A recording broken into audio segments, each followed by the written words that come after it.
monster. Now you want us to kill it. We decided to make it female so that it would be more docile and controllable.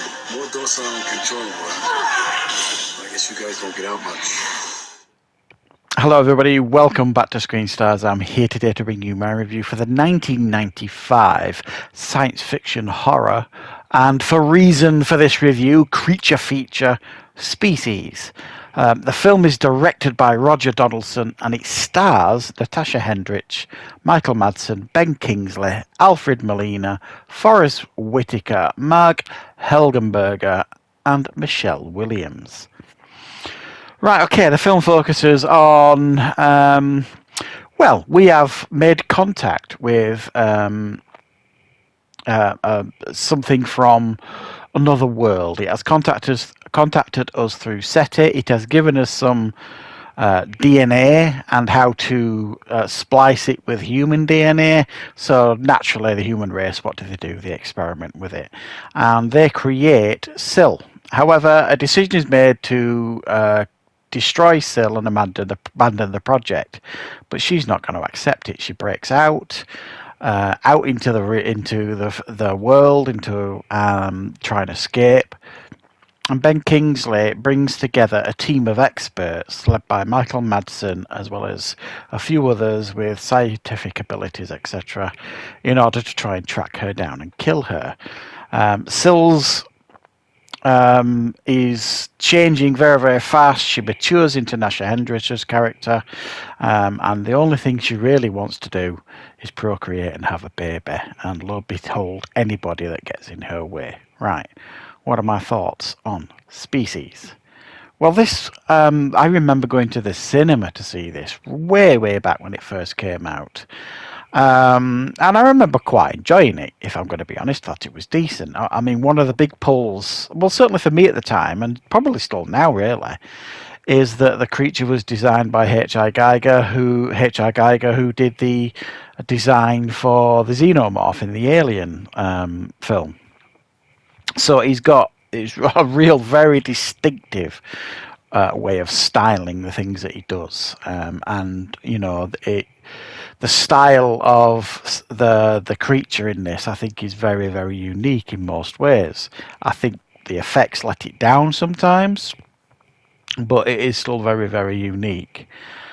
So it's a classic, alien on the run, crack team sent out to kind of track it down and do what they do. But the majority of this film really is Natasha Hendricks, once she's kind of mutated from the girl, which is played by Michelle Williams, into a fully grown woman played by Natasha Hendricks. She is new to the world, discovering all these new things, and she just kind of wants to experience the world and then experience procreation. And she has absolutely no qualms in killing to get what she needs.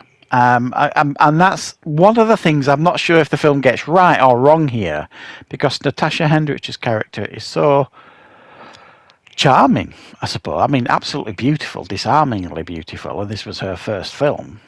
But she's actually quite charming. She doesn't feel that menacing, really.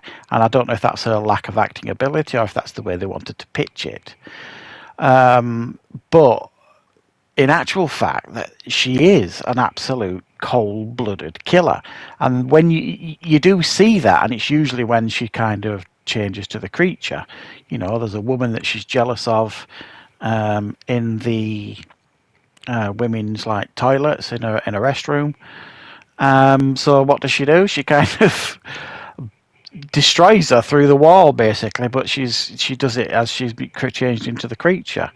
So it's hard to really see the Natasha Hendricks' character as a true villain, because that's not how it's pitched or portrayed. And then you've got this crack team that's chasing her down, led by Michael Madsen, who's the military guy. And then you've got these other scientists. You've got Forrest Whitaker, who's the sensitive one, who can sense things. Then you've got, I can't even remember what they do now. But all they really tend to do here, and I'd never really noticed this before till I just rewatched it for the review. All they tend to do is hang around crime scenes where Sil has been and, killed somebody or done something.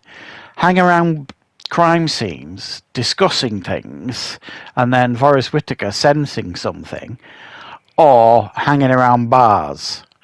They don't do a great deal for a crack team. They don't do a great deal, and it's only really by accident that they end up essentially killing Sil. Really, not really by accident, but in a sense, they're in like this hotel complex, and Sil is there to procreate. She knows who the team are by this point, and then she targets one of them to procreate with. At this point, they think she's dead. Well, some of them do.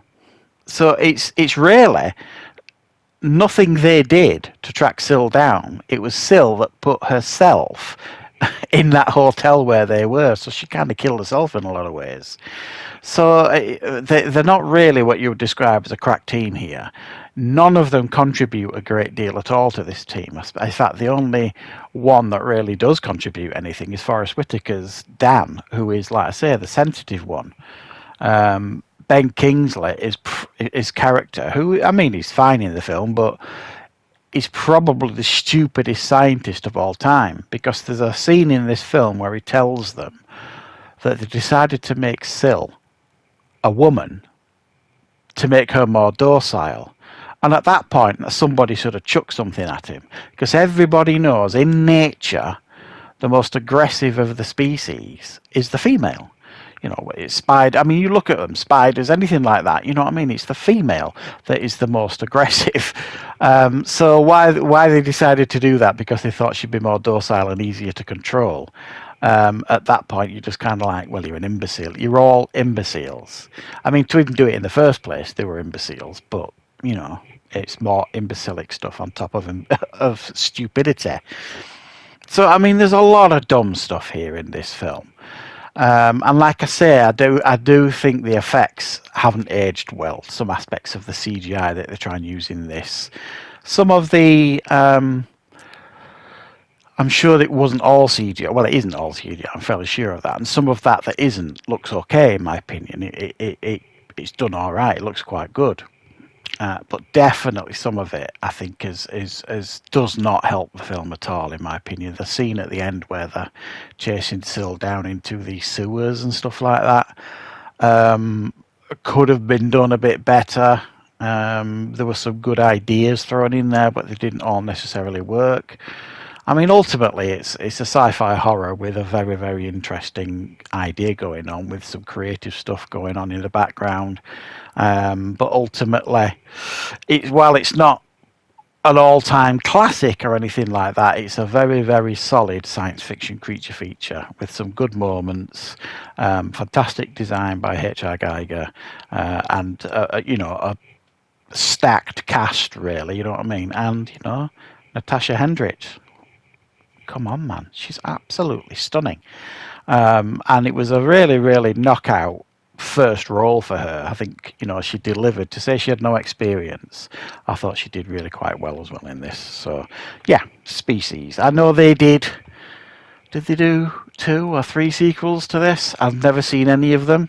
I've just checked beforehand, and I know Species 2 had many of the cast returning, including Michael Madsen and Natasha Hendricks. So I might maybe check out the second one. Let me know what you guys think. And I will, of course, be back with plenty more reviews and content on the channel very, very soon.